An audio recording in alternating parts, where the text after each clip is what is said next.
जीवन में कई परिस्थिति ऐसी भी आती है जहाँ पे हम पूरी तरह टूट जाते हैं, बिखर जाते हैं और हमारे अंदर ऐसी भावना नहीं रहती है कि हम पुनः एकत्रित होकर खड़ा हो सकें।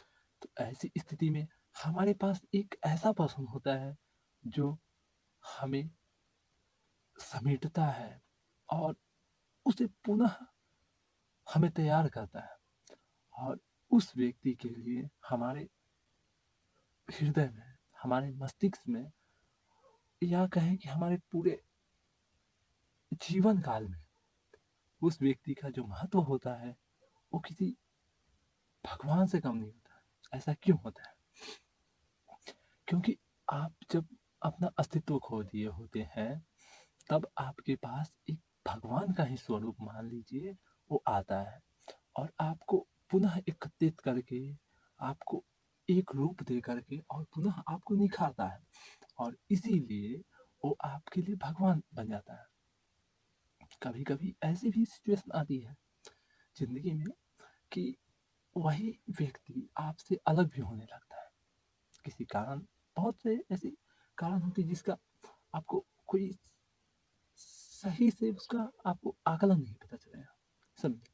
और ऐसी परिस्थिति में फिर पुनः आप टूटने लगे और पुनः वह व्यक्ति आपको समेट देगा। और यही कारण है कि आप कितना भी कोशिश कीजिए, कितना भी अलग होने की चाह रखिए, आप अलग नहीं हो सकते। और ये जो बंधन है इसी को प्रेम कहा जाता है। आखिर प्रेम होता क्या है? बहुत से दार्शनिकों ने, बहुत से इतिहासकारों ने, बहुत से कवियों ने प्रेम पर बहुत सारी चीजें लिखी, पर किसी ने ये नहीं बता पाया कि आखिर प्रेम होता क्या है। प्रेम उससे पूछो जो प्रेम किया है, और जिसने किया है वो कभी बताएगा नहीं, क्योंकि प्रेम होता ही ऐसा है। क्योंकि जब वो अपने चरम अवस्था में होती है तो वहां से वो चुप्पी साध लेती है, और जब वो मौन होती है तभी एक्चुअल का प्रेम रिएक्ट होता है, समझ। और यही कारण है कि आप जब दो व्यक्ति आपस में प्रेम करते हैं तो आपकी मानसिक गतिविधि, शारीरिक गतिविधि एवं हृदय की जो एक तरंग होती है वो दोनों का बीट सेम होता है।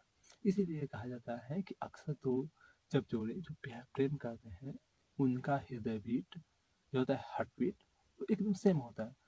और ऐसा हम नहीं कर रहे, ऐसा साइंस प्रूफ किया हुआ है। तो आपको ऐसा समझना चाहिए कि आखिर जो पर्सन है वो हमारे लिए क्या है, क्या अहमियत रखता है।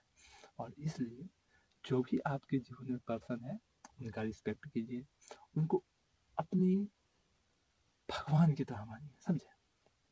और अगर आपके भी जीवन में ऐसा कोई पर्सन है तो कमेंट में जरूर बताएं।